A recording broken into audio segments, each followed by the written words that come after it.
Good morning. It seems like it's going to rain this afternoon. I'll turn on the dehumidifier to prevent any headaches. I offer flowers to the altar, recalling that smile from days past. I miss you now that you're gone, but I'm living strong. Then, now, and always. I'm Kathy, 29 years old. I've been married and living with my husband's family for 6 years now. I was raised in a household with some old-fashioned beliefs, and I had an arranged marriage as my parents wanted. My husband's family, too, has their fair share of old traditions. There's a slight departure from the common sense of the general public. However, life isn't as stifling as I thought it would be. My father-in-law, a firm head of the family, and my mother-in-law, who occasionally spouts strange things but is harmless, treated me kindly. My husband, Andy, is busy with the family business. We're not exactly a sweet couple, and I feel a bit disappointed that he isn't keen on having kids. But overall, we had a good relationship. That was until my father-in-law left this world. Oh, Kathy, you're daydreaming again. The weather's getting weird, too. It's so gloomy and damp every day. Talking to a photo every day is so morbid. My mother-in-law never ceases to complain. Good morning. When I went out to the garden, I saw my father-in-law's favorite flowers, so I cut some before the rain starts, I said with a forced smile. I didn't want to spoil my happy morning mood here. But my mother-in-law looked even more annoyed. What's this? You're making a big show of offering flowers. You just want to say you're taking care of things, right? Is this some sort of snub at me? I sigh inwardly. Honestly, you really don't have any common sense. Even if the forecast says it's going to rain, turning on the dehumidifier beforehand is just a waste of electricity. Who do you think pays for that? Since my father-in-law passed away, she seems to have lost her filter. What used to be occasional nitpicking has significantly increased.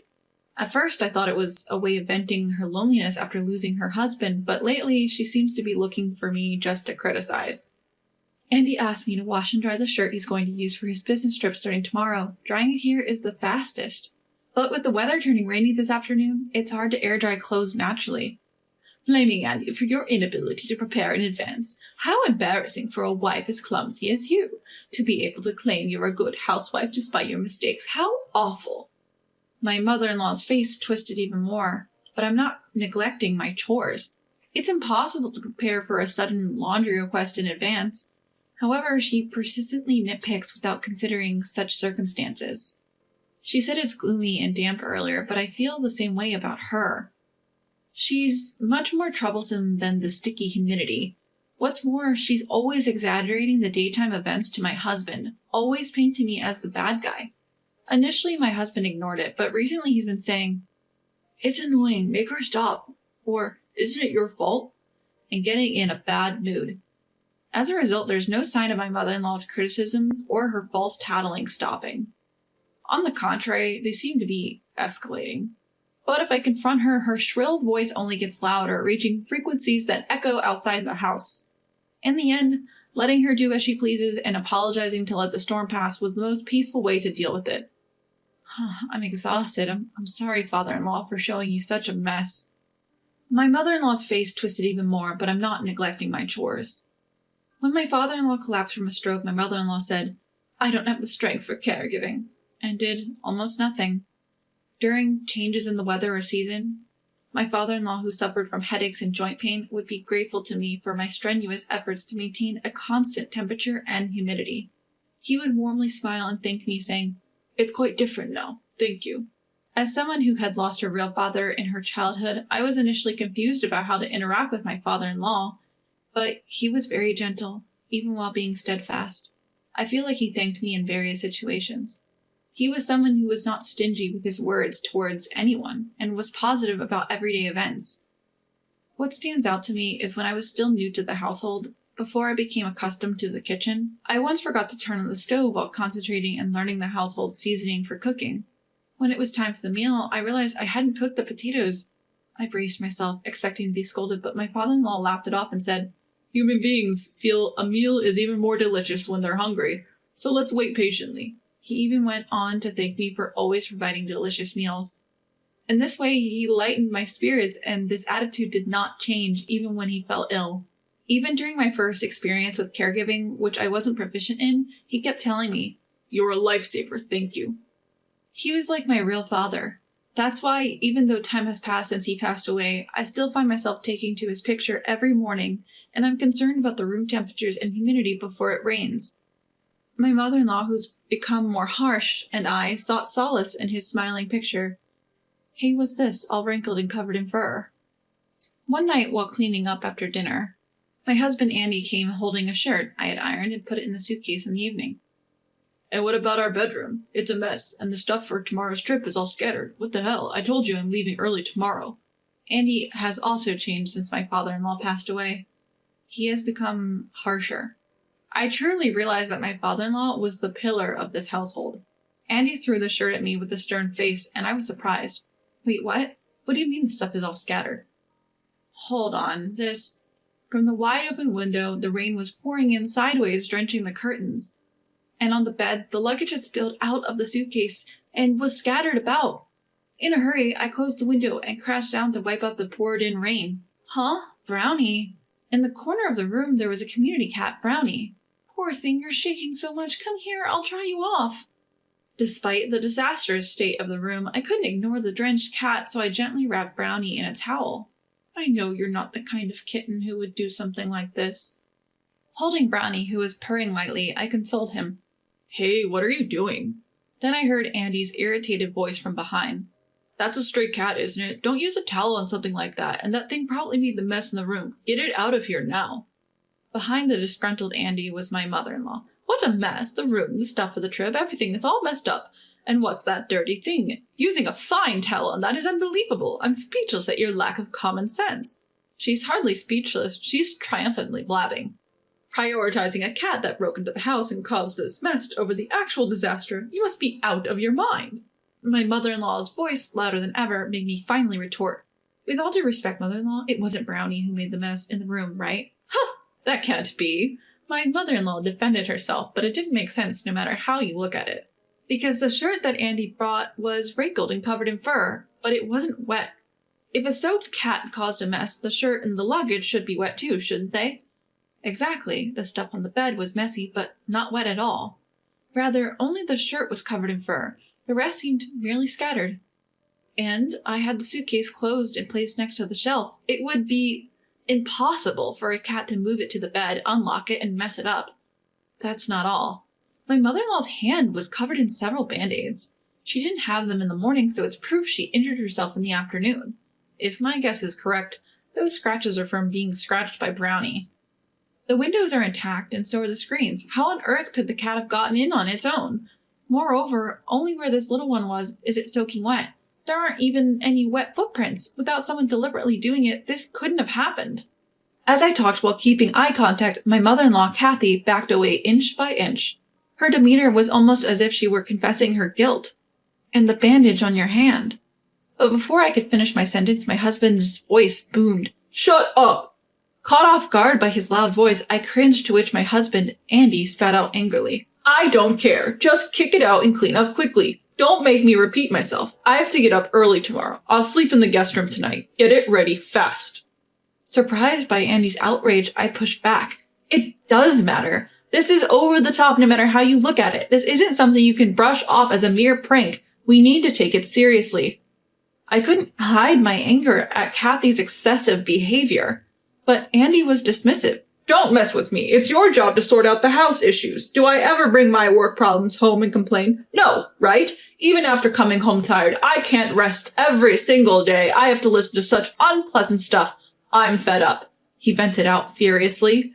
It seemed as though his pent-up frustration at having to listen to my daily complaints about Kathy was overflowing all at once. But that wasn't fair. I never grumbled to Andy. It was Kathy who kept feeding him lies.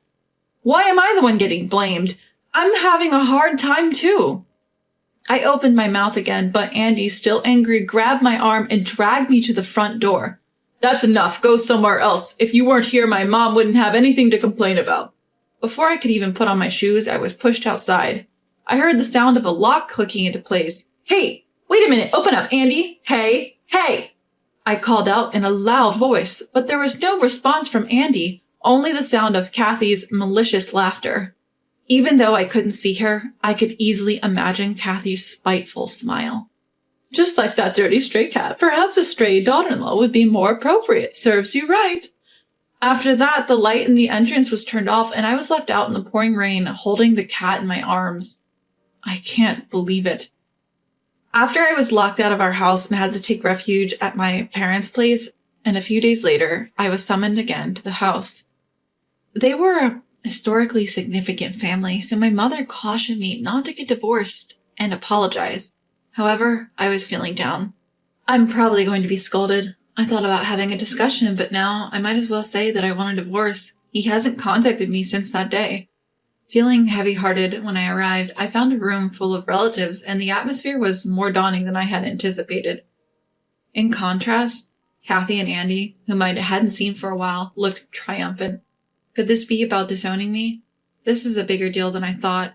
I became even more nervous, but the head of the main house, who would be my grandfather-in-law, said something unexpected. The reason I gathered everyone here today is to discuss the inheritance. We plan to switch to distribution, keeping up with the times. This was not at all what I expected. I was relieved that it seemed I wasn't going to be blamed. On the other hand, Kathy and Andy became excited, pushing their way through the relatives. How will the assets be divided specifically? What about the house we're living in? There's land, vacation homes, and a company, too.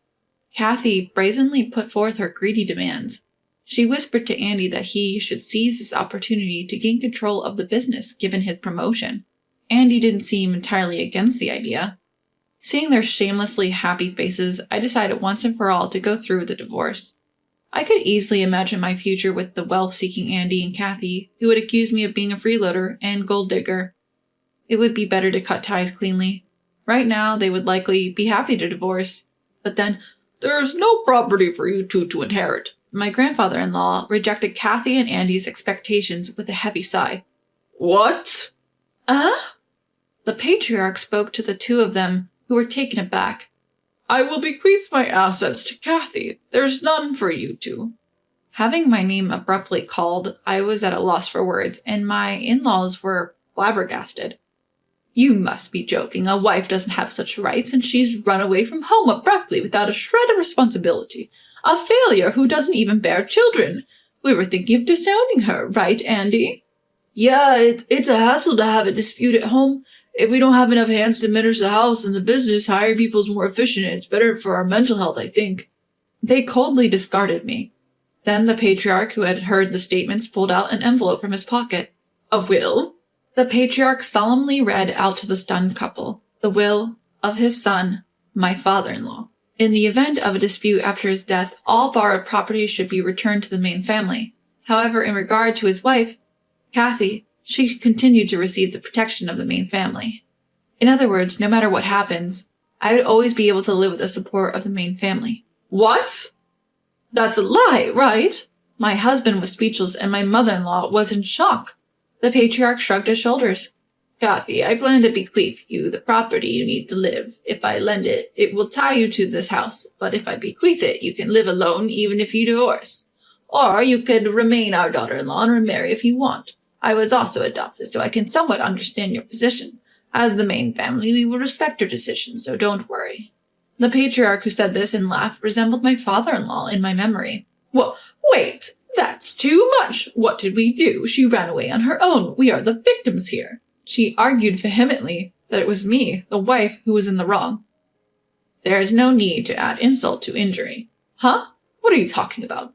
As my mother-in-law tilted her head, an unexpected person appeared in the living room at the patriarch's door. The elderly neighbor from next door? To my surprised face, the cheerful man showed me an envelope that was identical to the will I had seen earlier. I was asked by your father-in-law to contact the main family if something happened at home. When I saw them kick out the wife alone, barefoot and penniless on a pouring night, I didn't think it was right, so I stepped in. Right, Brownie? The old man, carrying Brownie in his arms, handed him over to me. Thank you for the shoes and transportation money that time. I couldn't personally thank you, and you went out of your way to consider this. As I thanked him, hugging the warm Brownie, he brushed it off. It's give and take. We help each other when in trouble. He used to say, he was a good man. That you were going through a tough time after he was gone is a well-known fact to the neighbors. You held up well. My eyes grew hot. My father-in-law, till his last, had sown seeds of kindness. Thanks to that, my neighbors were on my side. Even now, do you insist on being the victims? The patriarch asked in a stern voice. My husband and mother-in-law who were watching our exchange with their mouths agape. If you can't respect someone as an outsider, then you should leave, and you don't need to come to the company anymore. The two of you start over somewhere else and become people who understand shame. At the patriarch's roar, my husband and mother-in-law shrank back. Under the cold gaze of the patriarch and the gathered relatives, my husband and mother-in-law looked like they were sitting on a bed of nails. Afterwards, under the supervision of the main family, my mother-in-law and husband left the house. My husband struggled to find a new job, and they seemed to have started working part-time together. As for me, I divorced, but chose to stay at home. With the patriarch's permission, I am now taking care of my father-in-law's memorial monument. The main family also shows consideration, telling me to consult them if there are changes such as remarriage. We've received some peaches in season from next door. Let's eat them together, as it's their first harvest year. Here, a little share for you too, Brownie. I think I will cherish these peaceful days surrounded by my father-in-law's portrait and the smiles of my neighbors.